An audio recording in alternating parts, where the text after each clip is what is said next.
Salut, bienvenue sur testmoi.com. Alors, nous nous retrouvons pour le test encore d'un gros électroménager, à savoir le réfrigérateur combiné, le LG GBP 31 DSLZN. Donc, c'est un modèle que j'ai acheté il y a moins d'un mois, voilà, sur Ubaldi. Je l'ai eu livré à 538 euros, donc livré et déballé par deux techniciens. D'ailleurs, je leur envoie le bonjour, ils étaient fort sympathiques et compétents. Voilà, bon, Ubaldi, c'est une habitude. Voilà, c'est une habitude, que ce soit le SAV ou que ce soit la livraison, bon, voilà, tout est nickel. Le service aussi. Le produit, c'est un produit qui valait 700 euros à la base, on le trouve souvent dans les 700 euros. Voilà, donc actuellement il est proposé à 562 euros chez eux. C'est un produit qui reste quand même très intéressant même à ce prix-là. Voilà, allez en magasin, essayez de trouver le même produit, vous allez peut-être un peu déchanter.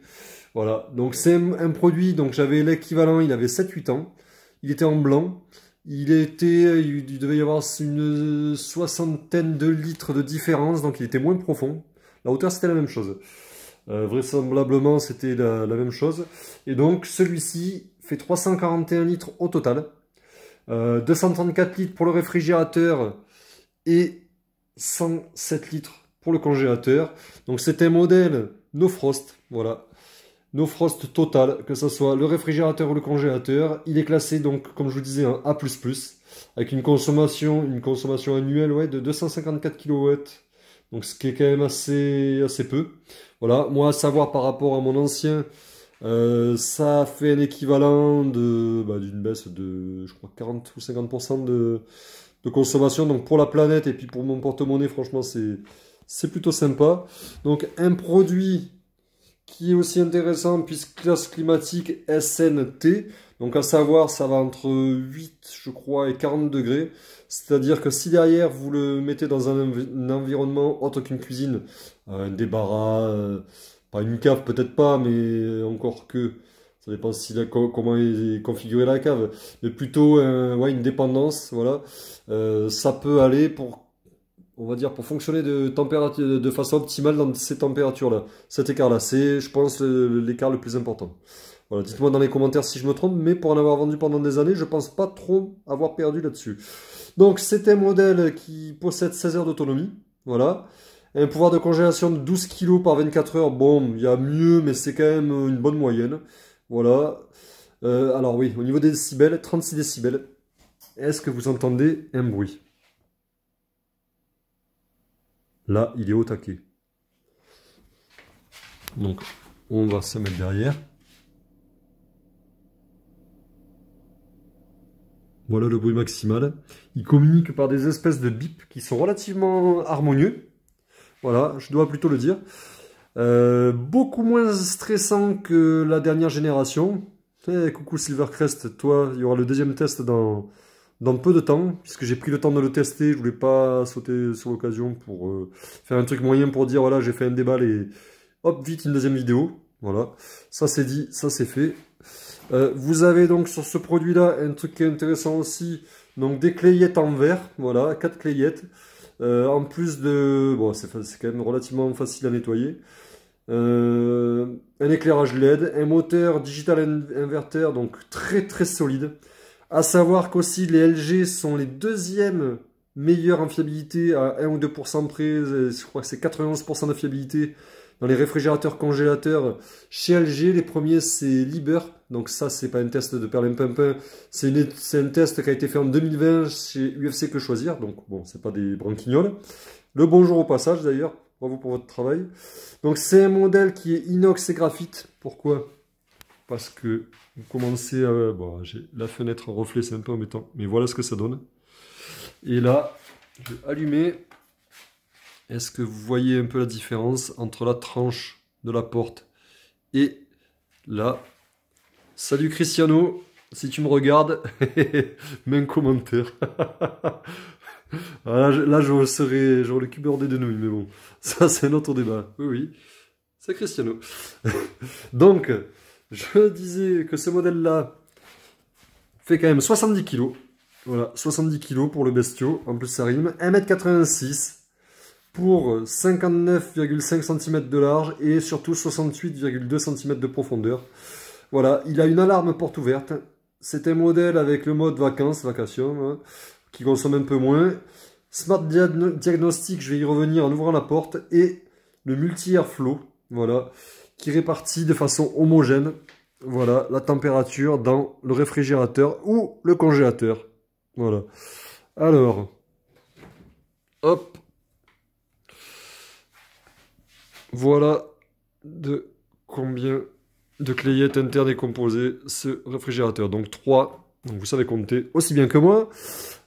Petit bémol, sur mon ancien, donc j'avais 4 clayettes. Je vais faire le chieur, mais c'est quand même important. Donc là, on peut mettre 2 pots de confiture, vous voyez, en profondeur, selon les diamètres bien entendu. Vous voyez par rapport au beurre. Donc, vous voyez, il y a de la place. Par contre, la place de gagner en profondeur, on ne la regagne pas en hauteur. Donc ici, ça se ferme à fleur. Voilà. Ah oui, les poignées incorporées ici sont bien. Ça évite de flinguer le joint. Ça, c'est plutôt pas mal. Ne pas le pincer. Mais effectivement, sur mon ancien, j'avais plusieurs dimensions.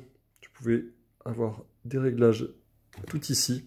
Et là, en fait, ce n'est plus possible. C'est-à-dire que la place gagnée en profondeur, eh ben, on la perd ici. Regardez. Par exemple, là, tout ce que je perds, vous voyez, vous additionnez, vous voyez ce que ça fait, et ben voilà, met un petit peu de place là, et ben ça ferait une 4e. Et là, par contre, franchement, LG, vous n'êtes pas foulé là-dessus. Là, l'ingénieur, c'est bien beau de faire des produits fiables. Alors, je rigole quand je dis ça.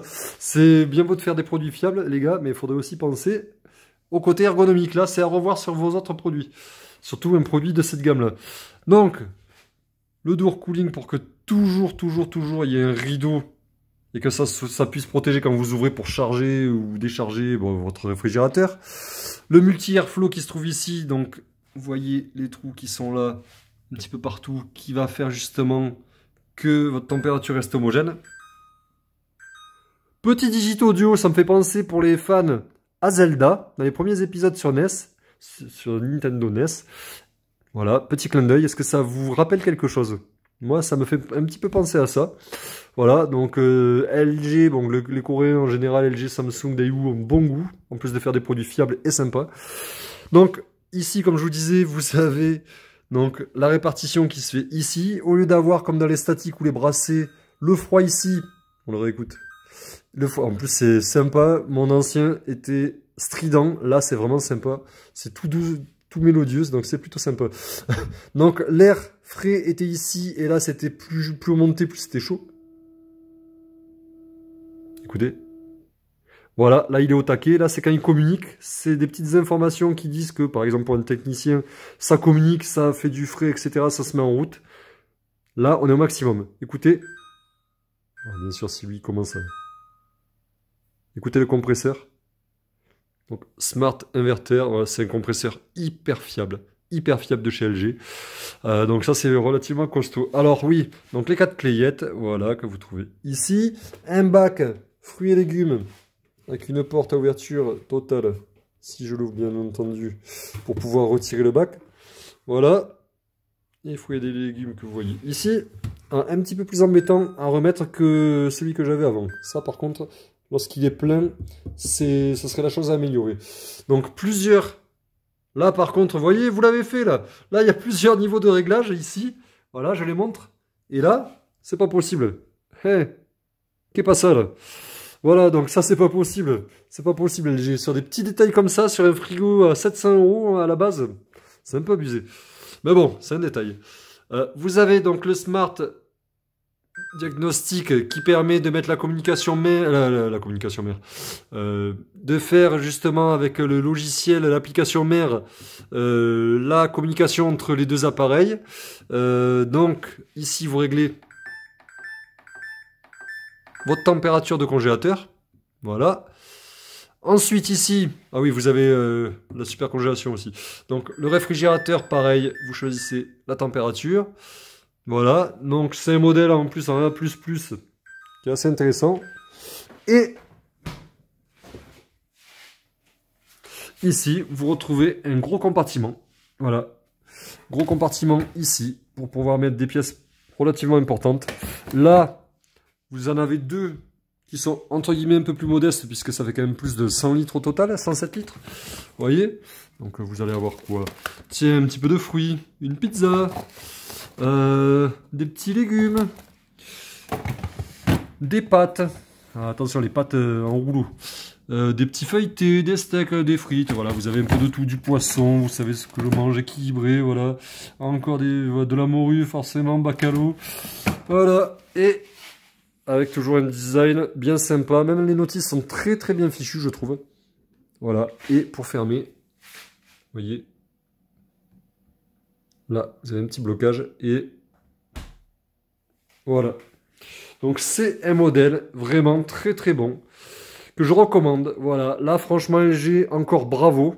Encore bravo. C'est un modèle, je lui mets 9 sur 10 et 18 sur 20. Je baisse pas la note parce que franchement, il est vraiment très très bon. Donc n'hésitez pas à liker ma vidéo, les partager et mettre un pouce en l'air. À bientôt!